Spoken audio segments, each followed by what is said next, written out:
Welcome to episode 95 of Grandma's Room. We're 100 away, we're 5 away from 100. We're 100 away from 5. Yeah. Today, I'm with Ben. He will be talking about Melvin L. Brown, a war hero. And we'll get into some space dogs, Belka and Strelka. Belka and Stroko? She didn't have a stroke. She didn't. She didn't have a stroke. No. Okay. Jesus. Okay? Okay. How do you want to do this? Well, I got my stuff pulled up, y'all. Okay. You want to go first? Huh? Yeah, sure. Yeah.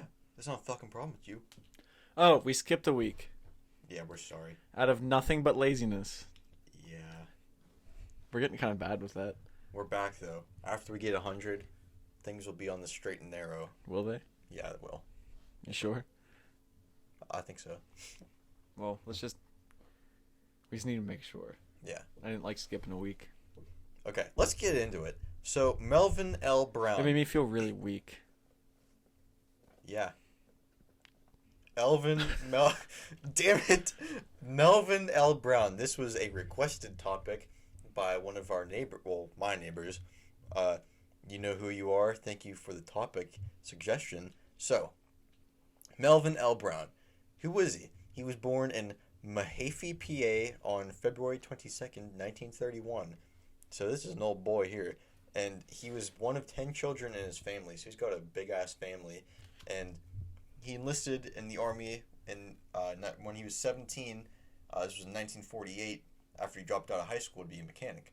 And like his brother, he was sent to Japan and in 1958. So he was there for like 18 months just chilling. In Japan? Yeah. Okay. And in 1950, he was sent to Korea when the war had just begun.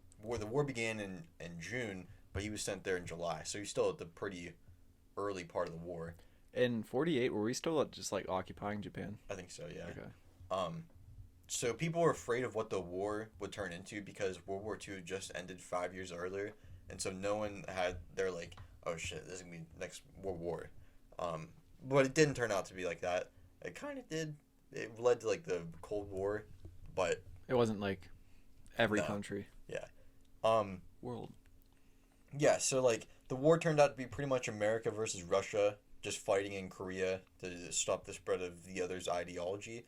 And the main concern with troops getting to Korea was the speed, because they knew that the Russians and the North Koreans were already on their way to try and stop them, and they didn't want it to turn into like another like situation like Iwo Jima, where you're fighting against like already occupied beaches, because that's pretty shitty. And so they did make it before the Russians and the North Koreans got there, but the other problem was that like just coming off of like the tail end of World War II, all the soldiers were like, oh shit, we're not going to do anything because, the war's over. And so they weren't in that mindset that, okay, there's a job that needs done and we got to go do it. So they were kind of lazy. Not lazy, but you understand what I'm saying. They weren't prepared to fight. Yeah.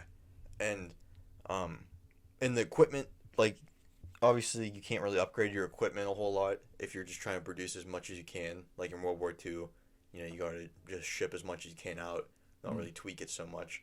But some of the equipment they're using was a little outdated because, again, that they're using the M1 Grand. I know that was patented in I think 1936. So at that point, and they're still using M1 Grands, and so in Korea. Yeah. Okay. And so that's like 14 years old at that point. It's like obviously there's like a lot of shit that's happened between then, and so they were using some outdated stuff, but. Did they have the M14 by then? Yeah. Okay. Yeah, they're using that in World War II. Oh, they were? I'm pretty sure, yeah. Okay. Anyway, so, where am I? Yeah, so the UN, well, it wasn't American troops, it was UN troops. And then, like, South Korean troops, too. But they got there, they didn't have any difficulty, like, landing. And they'd covered some ground, but by August, they had, like, been completely cornered around this city called Busan, and it was like really important because it was the last port city they had left, so they had to ship all their troops out, all their sick guys out, all their ammo and stuff like that, their supplies, And yeah, so they had to hold this position because that was the only way to get troops out of there without dying. And so Just like trying to hold them off while they're getting everything else out. yeah, the plan. Well, this is what happened. They shipped troops down to a more southern part of Korea. I'm pretty sure. So they just put them in a different spot. But uh, after a long time of fighting, so they had this perimeter. It's called the perimeter of Busan. I'm pretty sure that's the name of the battle, and it was just like super hard fighting, like just fighting tooth and nail, and so they started to run out of supplies because they had like one line and had to go the whole way down the line. Mm. So obviously you're gonna run out pretty quickly, and so now we get to Melvin Brown. He was part of D Company, and he was on this line among many other soldiers, and they had to build a wall. They were told to protect Hill 755, and so they had the hill behind them, and they're looking down the hill at these guys advancing towards them, and they built a wall, like not so much a trench, but like an actual wall, and so the way like it wasn't like a straight line, how like more like World War I was with like actual trenches and shit like that. Um, it was just kind of throw something up and hope for the best. Mm. And so he threw his wall up, and his was a little bit further out than everyone else's was. So he had that advantage of like he could look down the wall and stuff like that. Um, It's also a disadvantage. because you're jutting out. Yeah. Yeah. How Well, far ahead was he? Did it say? Like, no. I can't imagine he was too far, but um, it said when they finally did start attacking, it was pretty soon after they got there, um, that they were coming up to him, and he was just able to like lob grenades over the wall because the way that the North Koreans would attack, they'd attack like in like big groups to try and like literally punch through the wall. like overwhelm Yeah, whoever was there. and so he was just throwing them, and it was getting like a shit ton at a time because they're all bunched together, Mm. and so he kept doing that, and then he ran like all his like his comrades around him started giving him like their grenades, like saying like keep going, man. And so he finally ran out of grenades, and he went to go get like some more ammo and some more supplies, and he got shot, and he realized like like I'm not getting anything else, so he went back to his position, and then he would wait. And he took out his tool. If you don't know, that's like the army shovel, like the fold up shovel. Um, he took his tool out, and he'd wait until these Korean soldiers would literally peek over the wall and just nail him in the head with it. And it said that he got at least 10 to 12 guys like killing him like that. With a shovel. That's Yeah. fucking nuts. Yeah, before he was stopped. And so like all these soldiers saw it happen, and they're like, holy shit, this guy is a fucking powerhouse. And so that like kind of encouraged them to keep fighting. And so like there wasn't really anything about like how he died, but um at first after the battle was over, like that's just a part of the battle, like the overall battle, it's over, and he was reported as missing because no one could find him, and then he was pronounced dead a little after that, and so he won the Medal of Freedom, So did they know or that Medal he of was? Honor, my bad. Did they know that he was dead, or did they just think like he's probably dead, like he could have been captured? I don't know. They didn't say. I would think that they probably thought he was dead, but I would not want to be captured by the North Koreans. yeah, it sounds pretty shitty. But yeah, so they don't know where he's at, and like I thought it was kind of interesting that no one saw what happened to him, with all these guys like watching him. Do you think like, maybe like a huge group came over and then like they were all like in crazy battle, and then next thing they know they look over to him and he's just gone? That's Like, true. Yeah, that could easily happen. But yeah, so he died, and President Truman, he gave his family his medal a few months after it happened. But yeah, you're fucking badass. I can't imagine what that would do to you. Like mentally coming back from Killing people with a shovel like that. Be fucked. that. Yeah, that's asking a lot. But I guess in a Life or death like situation. trying to survive, you don't really have a choice. Yeah. Because he was out of grenades and ammo completely, right? Yeah. That's the only thing. Yeah, because they didn't have a whole lot of ammo to begin with. I guess a knife wouldn't be that Well, not if you're effective. if you're standing behind something. Yeah, that's what I'm saying. Like if you're getting overwhelmed, you probably swinging something is probably better than trying to stab. Yeah. The fuck. Sounds like a hard dude. Yeah. I'm gonna start doing some more North Korea, or not North Korea. Well, I mean, it could be, but Korean war stories. Because I feel like it's like very much like overlooked. Yeah, I always hear about like World War II, Vietnam. Yeah. We were talking about that earlier. Like World War I's getting talked about more. Yeah. But Korea. You made a good point because of Battlefield. Well, that's what got me interested in it. Yeah, me too. I never even like paid attention to World War One. Yeah. So I'm sure that Battlefield game probably like got a lot of people into it. Has there ever been a Korean War video game? I don't think Like a Call of Duty or anything maybe like one that? of the old Call of Duties. I'm not sure. I'm gonna look it up real quick. I know a lot of the old ones were like World War II. Yeah. So I don't know if they did a Korean. They should make a Korean one. Yeah. It'd be cool. I'd play it.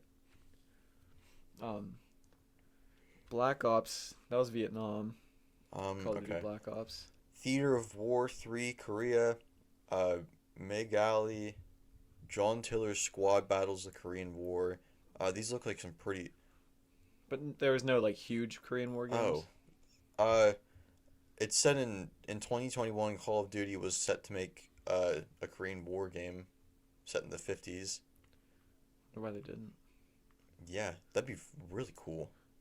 Now you said because I know nothing about the Korean War. You said it was UN forces. It wasn't like American forces. It was mostly American forces, but it was overall the UN.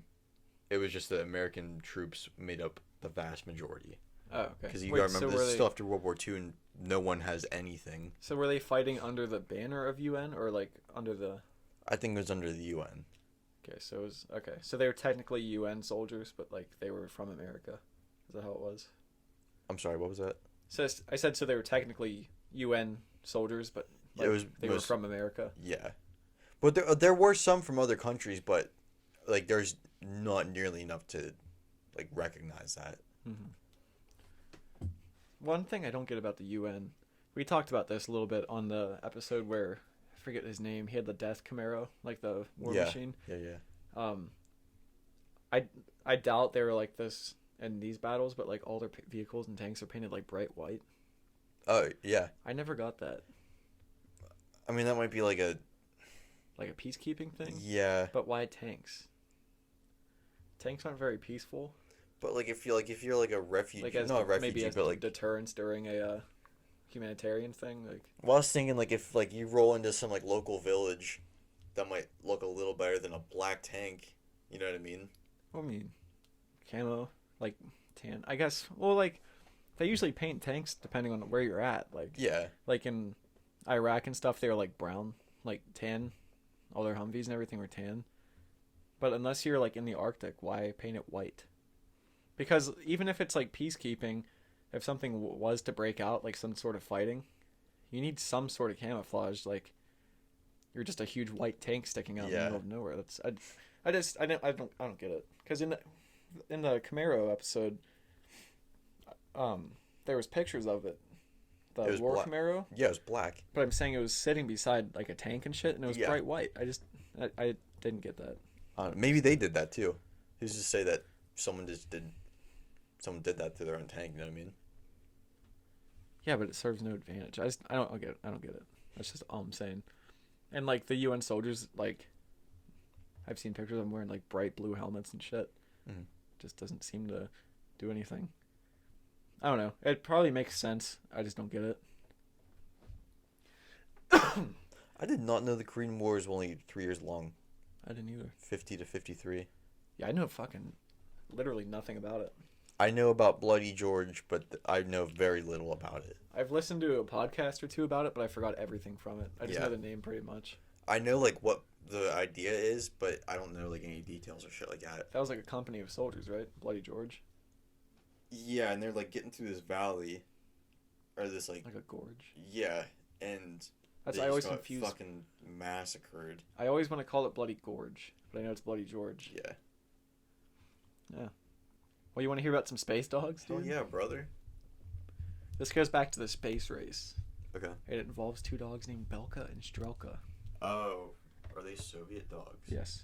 Okay. So, in the Cold War, as we've said a million times before, the United States and Russia were battling to make the biggest advancements in space technology and travel because they're like, that was one of the new frontiers Yeah. they wanted to conquer first. So in 1960, the Soviet Union decided to send some living things into the inky abyss. Their names were Inky Abyss? Inky Abyss, Oh. as in space. Okay. So their names were Belka and Strelka. And tell me those aren't the most like Russian dog names you've ever heard. What does that mean? Does that translate? Yeah, I have that later in the notes. Okay.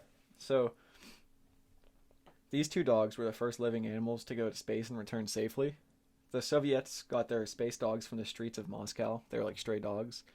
And they trained them to, I guess, sit in a capsule without going nuts and like killing each other. I don't know how you would train a dog other than that to go into space. Yeah. You're not training them to like press buttons and shit. Yeah. Well, So- wasn't there a Russian dog that like burned back up? There's a bunch of dogs that sent up that died. Okay. I get into that a little bit. Okay. I'll shut my big mouth. No, you can ask as many questions as you want, Ben. Inquisitive? Be inquisitive. Yeah. I'm the teacher for this topic I barely know. So they thought that stray dogs would be good animals to send to space because they were already used to the cold and hunger from the streets. That was their reasoning. Oh, okay. So I don't know if they sent food up with them. Or if they... Because, like, if you send food up, it has to be open. And Yeah. it might cause a fight between the animals up in space. Well, how the hell do you get a dog up in space with the food just flying everywhere? I'm guessing they didn't feed the dogs. Plus gravity, it's gonna send the food just all over Mhm. the place. Yeah, I'm willing to bet they didn't. So, Belka and Strelka, the Soviets, before them, the Soviets sent multiple dogs into space, but most weren't as lucky as Belka and Strelka. So, in multiple suborbital and space flights, the dogs didn't make it back alive. In August 1960, Belka and Strelka were sent up. Belka means squirrel, and Strelka means little arrow. The fuck? They were sent into orbit to complete a day-long trip and to come back alive. And they were sent up on the Korabel Sputnik 2, known as Sputnik 5 in the West. So the main goal for the Russians was to monitor like the physiological effects of zero gravity on the dogs to see if they would change any to see if no gravity would change any like body functions or anything like that. Because their long-term goal was to get people into space. Yeah. So, along with the two dogs, there was also a gray rabbit, 40 mice, 2 rats, fruit flies, multiple plants, and a human mannequin and a card. A card of what? I'll get into that. The card said if anyone found the capsule after it landed, like if it were to go off course, it says they were not to open it, they were to turn it right side up, leave it where it was, and to contact local authorities. I don't know how hard this thing would land, but how would you like turn it right side up? Yeah. Unless you have like machinery. It like wouldn't be like super hot if you found it. Like if you saw it fall out of the sky. Maybe right after. I don't know how long it would stay hot. I'm sure it'd stay hot for a while. I don't know.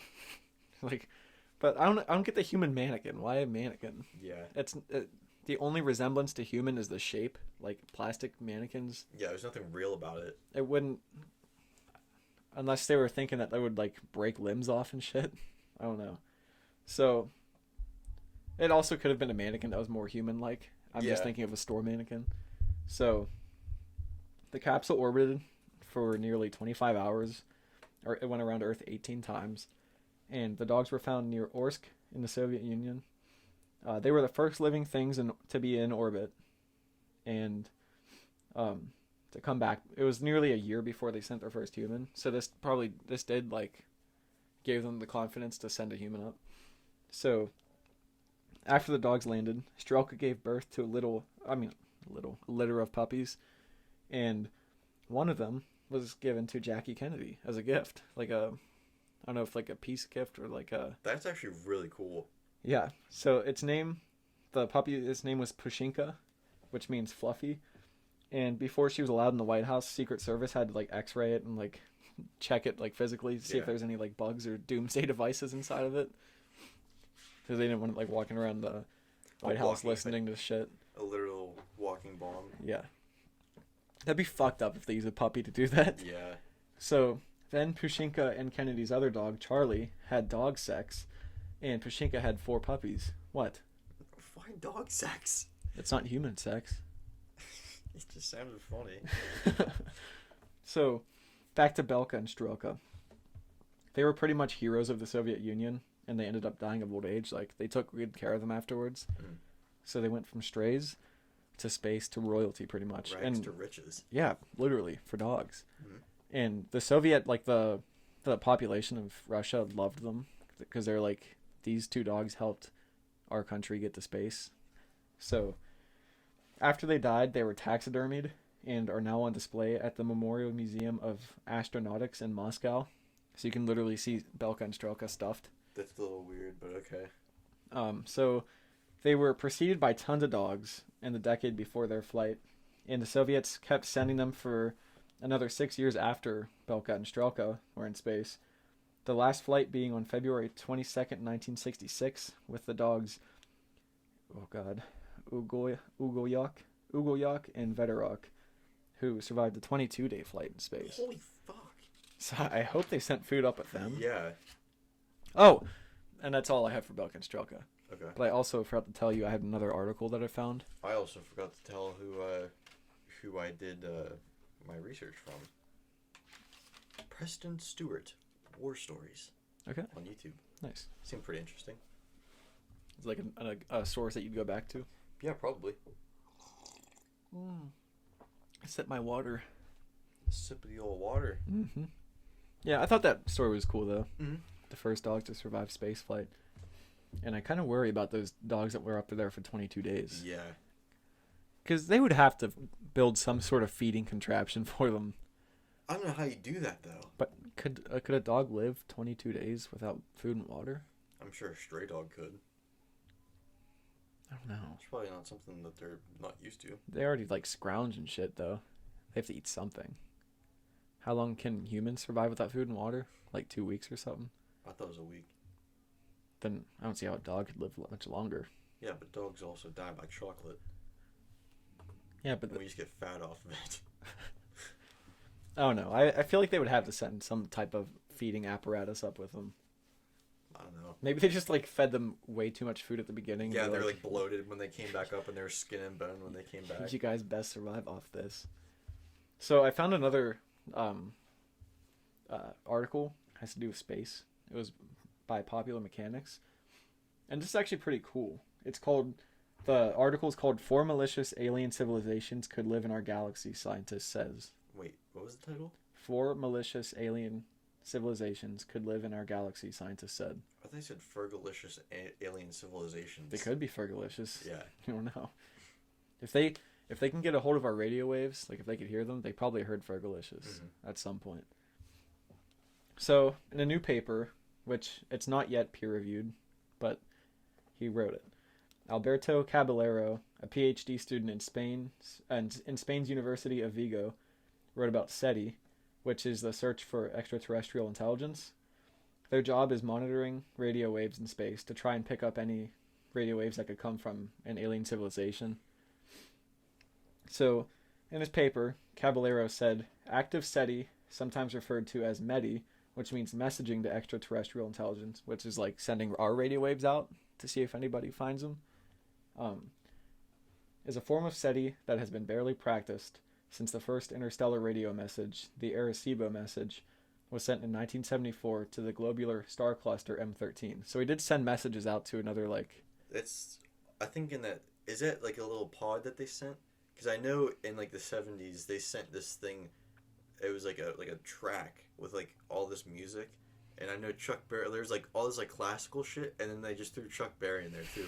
I'm pretty sure it's Johnny B. Good. It's a good song. Yeah. I think this is different. This is radio waves they send out. Okay, I'm gonna look that up while you keep talking. So, METI is a contentious subject because people against it believe that we shouldn't be sending messages to potentially ill-meaning civilizations, which I get.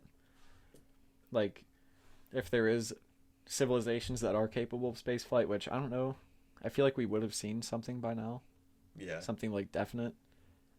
But they think if there is civilizations that like would be malicious, they don't want to send radio waves out like, hey, we're over here.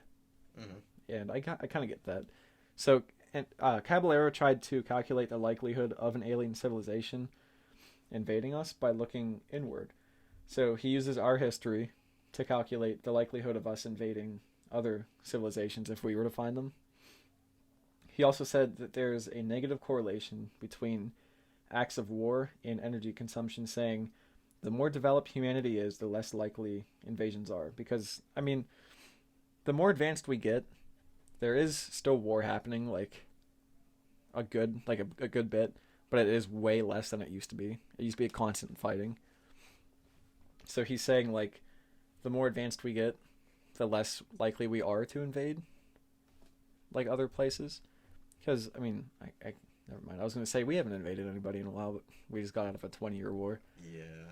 So he combines this, with the likelihood of intelligent civilizations existing in our galaxy, and found that the likelihood of malicious civilizations existing in our galaxy is 0.22%.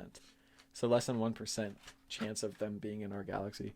So there's another number he calculated in his paper, and this is the number of likely civilizations that are malicious but don't know, well, potentially malicious, but don't have the ability to travel through space. And he says the likelihood of that is that there is 4.42 other civilizations in our galaxy. So just off the numbers alone, like, we obviously don't know if they are. Yeah. But he's estimating that there are pretty much 4.5 other, like, intelligent species in our galaxy, which I thought that was pretty cool. Yeah, that is. So, in conclusion, Caballero says that the likelihood of the malicious, I say malicious a lot in this, malicious, boys. I wrote malicious boys invading us, is lower than the likelihood of a planet killer asteroid hitting us, which that's also really low. Yeah. It's possible, but it's not likely anytime soon. So he said we could send 18,000 interstellar messages to different exoplanets, and the probability of invasion by a malicious civilization would be the same as that of Earth colliding with a global catastrophe asteroid. So he's saying that he thinks there's probably other civilizations, but they're not likely to ever invade us. Yeah. Which, I thought that was pretty cool. It's not peer-reviewed yet, so, I mean, it's literally just him saying that right now. Take that with a grain of salt. But I would like to see it once it is peer-reviewed to see if other people are, like, agree with him. Yeah, I just thought that was pretty cool. I found out, so it was not on that. It was Voyager 1 in 1977. There's 2 gold records that are in space. And it has Louis Armstrong on it, like Mozart, and then Johnny B. Good. Is there any benefit to making the records gold? Like, what was the point of gold? Well, like, a gold record means that you sold, like, I think, like, 1 or 2 million copies. So that's just, it's like their gold record of Earth. I thought you meant they literally made the record of gold. Well, I mean... Did they? Probably not, but I just saw a picture of it. It literally says, like, Earth's, like, gold record or something like that. Here. Yeah. It's called The Sounds of Earth. So it is a gold record. I think so. I'll look it up as a gold record made of gold. I seriously doubt it. I wonder if they set it up with the intent of, like, if somebody finds this, they can put it on a record player and listen to it. That was, yeah. But, like, would a gold record actually play? So it's vinyl. Oh, it is vinyl? Yeah. It's just, has been vacuum metallized and tinted. Oh, so it's not, like, true gold? No. Oh, okay. It just looks gold. I was going to say, what's the point of that? I didn't think that would work. Well, they'd probably flake away. Oh, well, I mean, if there's, like, there's no atmosphere. But, I mean, even on a regular gold record, that would probably chip away over time. Yeah, but I'm saying that's, like, on Earth. Yeah. With, like, atmosphere and shit messing with it. Yeah, who knows what it'd be like in space. That's pretty cool. Probably some scienceman knows, but we don't. I heard something, I think it's the Andromeda galaxy. That's, like, the closest one to us. And they said that the first radio messages that they would receive would be one of Hitler's speeches. What? It was one of Hitler's speeches, I'm pretty sure. Jesus. So, Who decided that? I don't know if anybody decided that. I'm saying I think the first, like, big radio thing. I don't know if it was either Hitler's speech or the Olympic Games that Hitler attended. I would hope it's the Olympic Games. Yeah. It had something to do with Hitler. I know that. Huh. So I thought that was weird. Like the first, like if they were able to decipher it, Mhm. what if they're this is dark. What if they're on their planet and they heard it, and they had the same religions as us, and they're like, wow, these Jews seem pretty Yeah. bad. I was talking to a guy at work about aliens, and he doesn't believe that we'll ever see them or have seen them. And he brought up a good point. Just we were just like fucking around at that point, and he was like, what if we did find an alien, but it was like it looked like us? Oh, that'd be weird. That'd be fucked up. Yeah. But if that was the case, they could be among us. Isn't that a Yeah. theory? I'm sure it is. Pretty sure it's a theory that aliens look like us and they're just like everywhere. Well, if you can think it, the internet has it. It's true. Is that rule number 5 or something of the internet? Rule 38, I think. I don't know. I'm gonna look up rule 38 of the internet. Oh, I'm on my school. Huh? I opened Safari and my school was up. Mm. Rule 38 of the internet. What is it, Ben? What do you think it is? I don't think that's right. It seems like it's too far. Oh, it's rule 34. Oh. Yeah, C was too far. If it exists, there is porn of it. That's what 34 is. Oh. Rule 38, a cat is fine too. Rule 48, just 3 question marks. Rule 51, if you are Rick-rolled, you must watch the entire video. I've broken that rule. Yeah. Damn, there's a lot of rules of the internet. Rule 84. What is PFUDOR? PFUDOR. PFUDOR will soon take over the planet and we must watch it. How about, dude, you're missing the most important rule. What's that? Come on now. What? It's a number between 84 and 50, whatever. Rule 69. Yep. Do you want to know what Rule 69 is? Yeah. LOL 69. That's what it says. Nice. Rule 66, the harder you try, the harder you will fail.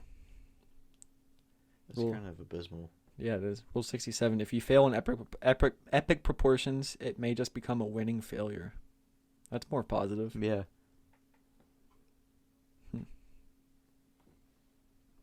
Yeah. They're kind of dumb. Mm-hmm. Rule 45, cock goes in here. Rule 47, you will never have sex. What?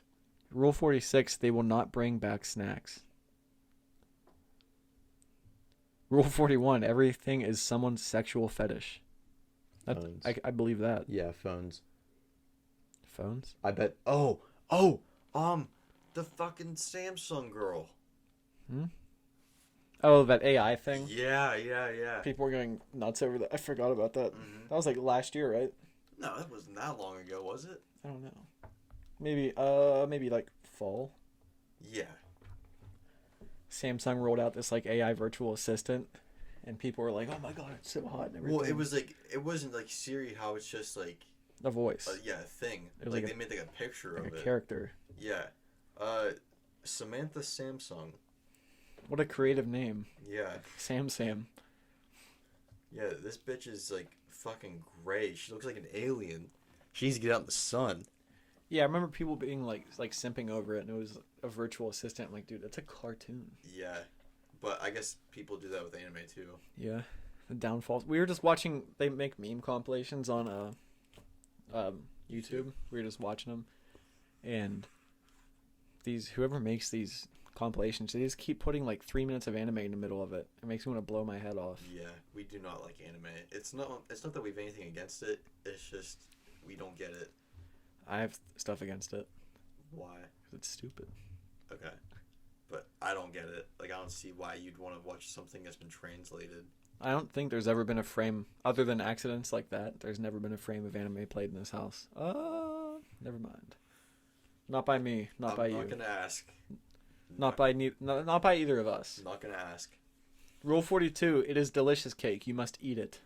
Fergalicious definition makes the boys go loco. Are we done? Yeah, I think This is kind of a quick one. Yeah. What'd you say? Half an hour-ish? No, more than that. Oh, it's already 1 o'clock. Yeah. Damn.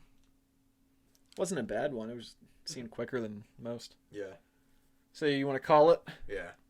You can follow us on Instagram, Grandma's Room Podcast. Twitter, room_grandma.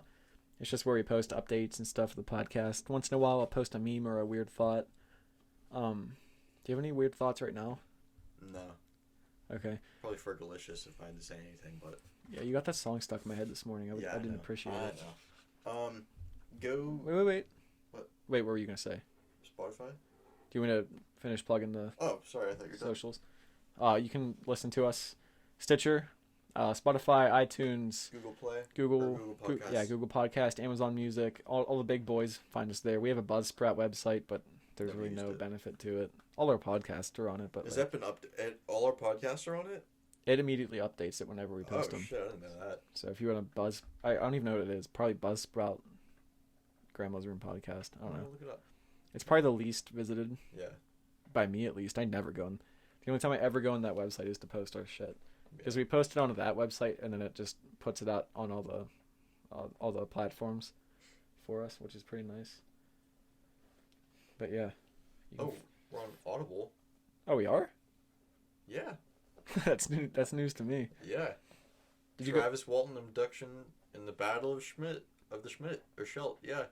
We're on Audible too. Yeah, find us on Audible, I I guess. didn't know you could listen to podcasts on Audible. I thought that was just audiobooks. Yeah, I thought it was too. Huh. Yeah, you can listen to us there if you want. Well, I found the website's changed a lot since I've seen it. Let me see. Oh, yeah. Yeah, it looks different. Mm-hmm. Does it say everywhere we're at on it? Amazon Music, RSS feed, and Spotify. Yeah, we're also on iTunes and all that shit. Yeah, pretty Trust much. us. If you can pick where you want to listen, we should be there. Unless it's some weird, obscure place, we're probably not on it. Yeah, But yeah. like some Somalian podcast player. We had a couple listeners in Africa, I saw. Yeah, how did you find that? That was on Buzzsprout. I can probably find it real quick. Okay. Where we're at, if you want to plug the Yeah. playlist. So, from Spotify playlists. We got Grandma's Saloon, Grandma's Crimbus Tree, Grandma's Opium Den, Grandma's Clam Jams, Grandma's Jukebox, Grandma's Guitar Case, Grandma's Trap House, Grandma's Blues Club. Is that it? Was it 8? I think so. It's just music we like. Did I say Grandma's Guitar Case? I don't know. I was paying attention to this. Yeah. Oh shit, we have a good bit of downloads in North America. Cool. 1,357. Holy shit. South America, we have 5. Europe, 218. That's 8. pretty cool. Asia, 8. Africa, 5. Oceania, it's like Australia and that stuff. We have 25 there. Cool. Yeah, it's pretty cool. We're growing. We're growing. Germany, we have 58 listens. Netherlands is 8. Oh, this is cool. I like this. We have listeners in Frankfurt, Aberystwyth. That's a little creepy. Aberystwyth? What? They can track like the city, like where they live. I mean, that's all the farther you can go. It's not like you can see which streets and stuff. Oh. We have listeners in Finland, Czech Republic. Finland. We have one from Kenya, one in Turkey. I wonder if there's any in Ukraine. No. What about Russia? They're offline. No Russia or Ukraine. Sorry, guys. We have 3 in Japan. Cool. What if it's our distant relative? Oh yeah. Yeah. Long story short, we have a relative in Japan. Like a wartime relative. Fuck. Distant cousin. Something like that. Uncle. Uncle? Would it be uncle? Yeah. Could have cousins. We don't know. Yeah. So yeah. Yeah, that's all. Yeah, that's it. Thanks for listening. Yeah, thank you for being here. If you would like to drop us a review on iTunes, please do. It helps. It supposedly helps. So yeah. Any last words? Fergalicious.